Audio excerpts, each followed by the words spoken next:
I never thought my life would come to this, standing in the wreckage of a 22-year marriage, my heart pounding like a drum in the quiet of my suburban Ohio home. I'm Leslie, 47, and I've spent decades building a perfect little world with Mark, a man whose laughter once felt like my anchor, but lately his late nights and distant eyes have turned our home into a battlefield of silence, and I'm drowning in doubts I can't voice. Last night, fueled by a mix of anger and desperation, I made a choice that could shatter everything, lying in our bed beside someone who isn't my husband, waiting for Mark to see, to care. What will happen when he walks through that door and finds us? Picture this. I'm standing at the edge of my own life, peering into a mirror that doesn't quite reflect the woman I thought I'd become. My name's Leslie, and at 47, I've carved out a quiet existence in a suburban Ohio neighborhood, where the streets are lined with cookie-cutter houses and the air smells faintly of freshly cut grass. My two-story home, with its manicured lawn, is my little kingdom. I fuss over every blade, every weed, like it's a personal mission. It's been 22 years since I said I do to Mark, my husband, who's 49 now, a burly guy with a laugh that could shake the walls. He's a construction foreman, always commanding attention, the kind of man who fills a room with his presence. People gravitate to him, and I'll admit it's a double-edged sword. I'm the opposite, reserved, content with my part-time gig as a library assistant, where I can lose myself in the hush of turning pages or unwind with a glass of wine under the dim glow of a lamp. Mark's best friend, Travis, has been a fixture in our lives since high school. At 48, he's a divorced mechanic, sporting a scruffy beard and a seemingly endless supply of cheap beer. He's got this habit of showing up unannounced, usually with a six-pack tucked under his arm, his boots scuffing the porch as he lets himself in like he owns the place. I don't mind, not really. There's a familiarity to his gruff voice and the way he and Mark banter like teenagers. But sometimes I catch myself wondering how much space I'm supposed to share in my own home. Most evenings, you'd find me in the kitchen after dinner, elbow deep in soapy water, scrubbing plates while the faint roar of a football game spills from the living room. Mark's there, sprawled on the couch, probably nursing a beer, his cheers and curses punctuating the quiet. Outside, the crickets hum their endless song, a soundtrack to a life that feels as predictable as the seasons. I rinse a glass, watching the water swirl down the drain, and I can't help but let my mind wander. Things with Mark aren't what they used to be. He's been staying out later, more often, disappearing with friends, Travis included, while I'm left with the silence of these four walls. It's not just the late nights. It's the way he comes back, distracted, like he's carrying something I can't see. I don't ask, though, not yet. I just keep washing, keep tending to the lawn, keep holding on to the rhythm of our days like it's a lifeline. I remember when every laugh of his felt like a promise, when we'd sit on the porch swing and talk about nothing and everything until the stars came out. Now, I'm lucky if I get a grunt of acknowledgement when he walks through the door. I tell myself it's just a phase. It's late, nearly 11 p.m., and I'm curled up on the couch in my faded gray t-shirt and sweatpants, the soft hum of the TV barely keeping me awake. My chamomile tea sits on the coffee table, steam long gone, the mug cool to the touch. I'm halfway through a yawn when the front door bangs open, and the heavy clomp of Mark's boots on the hardwood floor jolts me upright.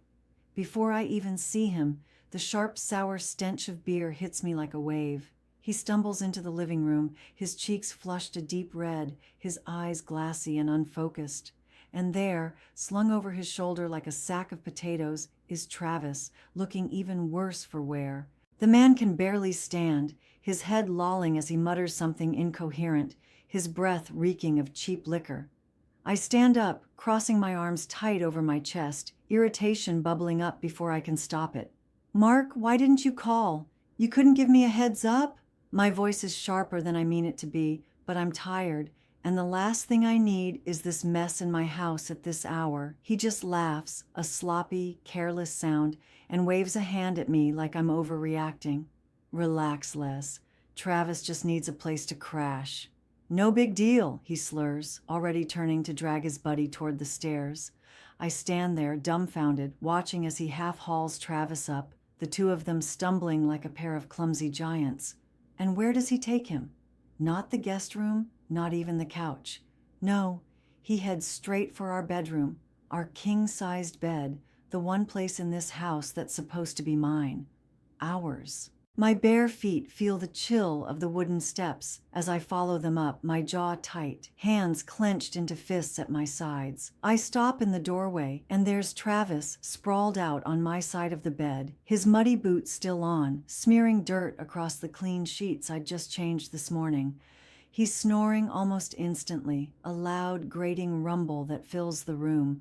I can feel the heat rising in my chest, this invasion of my personal space cutting deeper than I expected. I spent hours making that bed perfect, smoothing out every wrinkle, and now it's ruined by some drunk I didn't even invite in. I turn to Mark, who's already shuffling back toward the stairs, not even bothering to look at me. What is this, Mark? Why would you put him here in our bed without even asking me? My voice trembles with frustration, but I'm trying to keep it together. He stops, turns halfway, and the look on his face isn't the apologetic one I'm hoping for. Instead, he snaps, his voice booming through the quiet house. Why you gotta be so uptight all the time, Les? It's past midnight now, and I'm lying on the couch downstairs, the scratchy old blanket pulled up to my chin, my eyes locked on the ceiling fan spinning lazily above me.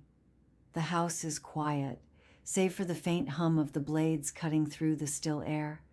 My mind is a storm, though, refusing to settle, replaying every cutting word from that argument with Mark just hours ago. His dismissive tone, the way he brushed me off like I was nothing more than a nagging inconvenience. It stings deeper than I can put into words. I can hear him snoring downstairs in his recliner, the sound rattling through the walls, not even bothering to come up and make things right. Each grunt of his sleep fuels the fire in my chest, turning my anger into something sharper, something reckless. I sit up suddenly, my heart thumping hard against my ribs, the blanket falling to my lap. I'm done with this, done with being pushed out of my own space, my own life. I'm not going to let him win this round, not going to let him think he can just shove me aside. My bare feet hit the cold floor, and I'm moving before I can talk myself out of it, creeping back upstairs, each step making the old house creak under my weight. My pulse is racing, a mix of fury and something I can't quite name, driving me forward.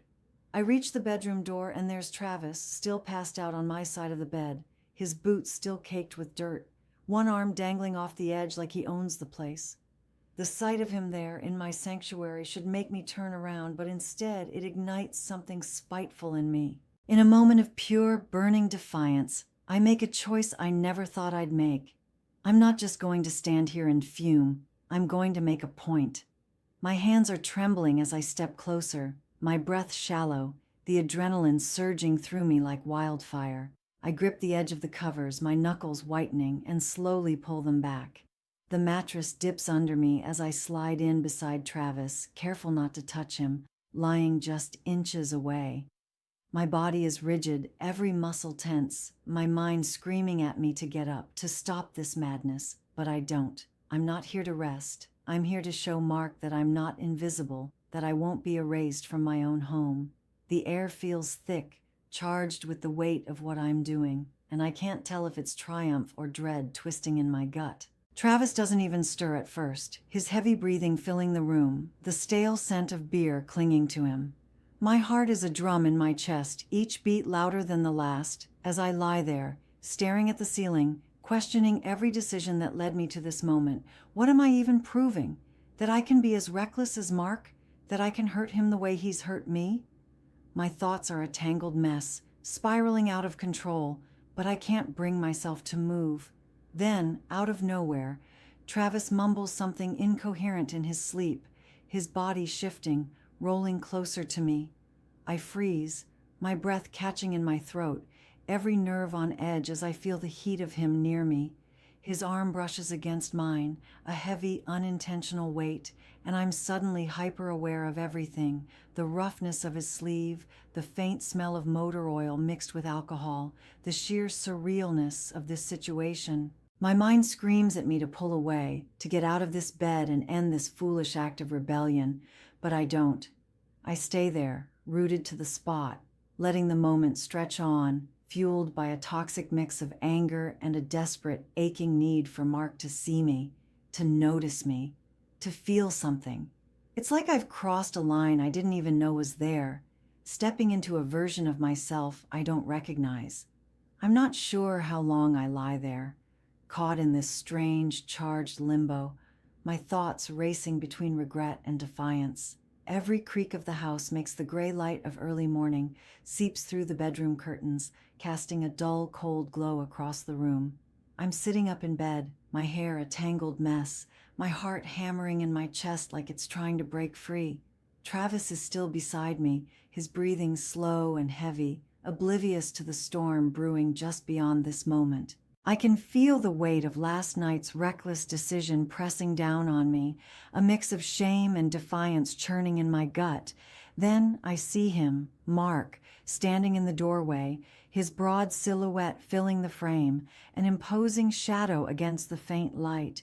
His eyes are locked on us, taking in the scene, and I brace myself for the explosion I'm sure is coming. I wait for the yelling, the accusations, the raw anger I've been craving to see, something to prove he still cares. My breath catches, my fingers clutching the edge of the sheet as I prepare for the storm. But it doesn't come. Mark's face is a blank slate, unreadable, his jaw set in a way that sends a chill down my spine. He doesn't say a word at first, just stands there, staring as if he's looking right through me. Then, in a low, flat mutter, he says something about needing coffee and turns away, his heavy footsteps retreating down the stairs. I'm left frozen, my mouth dry, my mind reeling. What was that? No anger, no hurt, nothing, just nothing.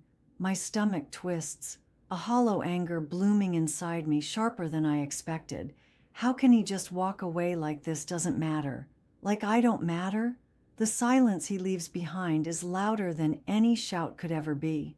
I slip out of bed, careful not to disturb Travis, who's still lost in a drunken slumber. My bare feet touch the cold hardwood, sending a shiver through me as I grab my robe from the chair and wrap it tightly around myself. My mind is a whirlwind, questions piling up like storm clouds.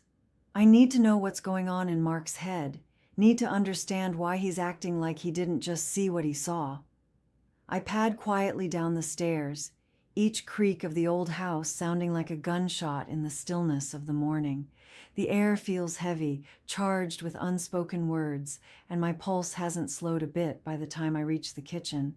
There he is, standing by the counter, pouring black coffee into a chipped mug, the steam curling up in lazy wisps. He doesn't even glance at me as I step into the room, just keeps his focus on the dark liquid like it's the most interesting thing in the world. The casualness of it, the way he's acting like nothing happened, it cuts me to the core. I can't hold it in anymore. My voice comes out low, sharp, slicing through the quiet. Do you even care, Mark? Did you see what was upstairs, or are you just gonna pretend it didn't happen? I'm trembling now, not just from the cold, but from the raw emotion clawing its way out of me. I want him to react, to show me something, anything. He doesn't even flinch. He takes a slow sip of his coffee, the mug hiding half his face, and then shrugs, like I've asked him about the weather. Do what you want, Leslie, he says, his tone flat, detached, like he's already checked out of this conversation, out of us. Those words hit me harder than any slap ever could. They're a blade, slicing through years of memories, of promises, leaving me bleeding with questions. Does he not love me anymore? Is this his way of punishing me, letting me drown in my own choices? Or has he just stopped caring altogether? I stand there, rooted to the spot, my hands clenched into fists at my sides, feeling smaller than I ever have in this house that's supposed to be mine. My thoughts spiral, dark and jagged, tearing through every doubt I've buried over the years. I think about the late nights, the way he's been pulling away, the distance that's grown between us like a weed. I can't pull. I'm standing in the kitchen now, the linoleum icy against my bare feet, sending a shiver up my spine that I can't shake. Travis is next to me, rubbing sleep from his eyes, his hair a mess, still half lost in whatever haze he stumbled out of bed with. He's clueless, completely unaware of the tempest swirling in this room, the undercurrent of chaos I'm about to unleash. Mark, on the other hand, is leaning against the counter just a few feet away, his chipped coffee mug cradled in his big calloused hands. He's watching us with that same unnerving calm, his face a mask of indifference, like he's observing a scene from someone else's life. My pulse is a relentless hammer in my ears, each beat echoing louder than the last, drowning out the faint drip of the faucet. I can't stand this silence, this void where there should be something, anger, pain, anything. I need to break it, to shatter that composure of his, to make him feel the weight of what's happening. I take a step closer to Travis, my movements deliberate, almost mechanical, as my hand slides up his arm, fingers brushing against the rough fabric of his flannel shirt. My voice cuts through the stillness, louder than necessary, sharp with an edge I don't fully recognize as my own. "Hey, Travis, why don't we have some fun?" The words hang in the air, heavy with implication, a challenge wrapped in a whisper.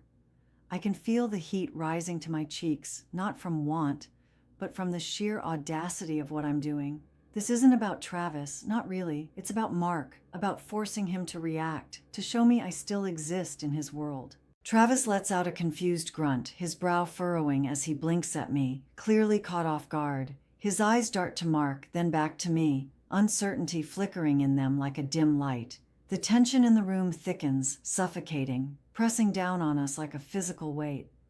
I can barely breathe, the air too dense, too charged with unspoken things. I lean in closer to Travis, my lips brushing against his cheek. A fleeting, calculated touch meant to provoke, to ignite something. It's not about desire, it's desperation, a raw, aching need to see Mark crack, to see any sign that I still matter. My heart is a wild thing in my chest, racing with the recklessness of this moment, every nerve on edge as I play this dangerous game. I'm watching Mark from the corner of my eye, waiting for the explosion I'm sure is coming. I expect him to slam that mug down on the counter, to let out a roar of anger, to storm over and demand to know what I'm thinking. I brace myself for the outburst, for the heat of his reaction, for anything that proves he's still in this with me. But there's nothing. He just stands there, his expression unchanged, as if I'm not even here. He lifts the mug to his lips, takes another slow sip of coffee, the steam curling lazily in front of his face, and looks right past me. It's like I'm a ghost, invisible, insignificant. The weight of that indifference crashes over me like a tidal wave, crushing something deep inside. My stomach twists, a sickening mix of humiliation and despair clawing at me. I've just laid myself bare, made a fool of myself in the most blatant way. And for what? Nothing. Not a flicker of emotion, not a single sign that he cares. Travis shifts uncomfortably beside me, pulling away with a mumbled excuse, something about needing to head out. His voice is low, awkward, as he stumbles toward the back door, his boots scuffing against the floor. I don't even try to stop him. I can't. I'm rooted to the spot, my hand still hovering in the air where it touched his arm, feeling the sting of rejection from every angle. The door clicks shut behind him, and the silence that follows is deafening, a void that swallows me whole. I'm alone now with Mark, the space between us stretching out like an endless chasm. I'm sitting at the kitchen table now, my hands trembling as they wrap around a cold cup of tea, the ceramic almost slipping from my grip. The silence in the room is suffocating, heavier than it's ever been, pressing down on me like a physical force. Mark is across from me, his broad frame hunched slightly, his eyes fixed on some invisible point beyond the window. The air between us feels like it's made of glass, fragile and sharp, ready to shatter with the slightest wrong move. I've been waiting for him to say something, anything, after what just happened with Travis, after the desperate stunt I pulled to get a reaction. My heart is still racing, a dull ache throbbing in my chest as I search his face for a crack in that emotionless mask he's been wearing all morning. And then finally he speaks, his voice flat, devoid of any warmth or anger, like he's reading from a script he doesn't care about. "Leslie, I've known for months you've been unhappy," he says, not even looking at me, his gaze still lost somewhere outside. "I've been checked out of this marriage for longer than that." His words hit me like a punch to the gut, stealing the air from my lungs. I feel my fingers tighten around the mug, the cold seeping into my skin, mirroring the ice spreading through my veins. I've suspected it, feared it, but hearing him say it out loud, confirming my worst nightmares, makes it real in a way I wasn't prepared for. He goes on, his tone still eerily calm, as if we're discussing the weather. "I didn't react to what I saw upstairs because I've already given up. There's nothing left to fight for." I sit there, stunned, my mind reeling as the weight of his confession sinks in. "He's been waiting for me to leave," he says, "or to do something drastic like I did, so he could walk away without the guilt weighing on him." Each word is a blade, slicing deeper, carving out pieces of the life I thought we had. I realize now that my actions didn't provoke him, not because he didn't see, but because he was already gone, emotionally detached long before I ever climbed into that bed or made that foolish move in the kitchen. He's been a ghost in this marriage, haunting the spaces we used to share, and I've been clinging to a shadow of something that hasn't existed for years. My thoughts are a storm, swirling with regret, anger, and a profound sadness that threatens to drown me. I regret what I did with Travis, that reckless act of defiance born out of desperation to be seen. It wasn't about wanting something forbidden. It was about wanting to matter, to spark something in Mark, even if it was rage.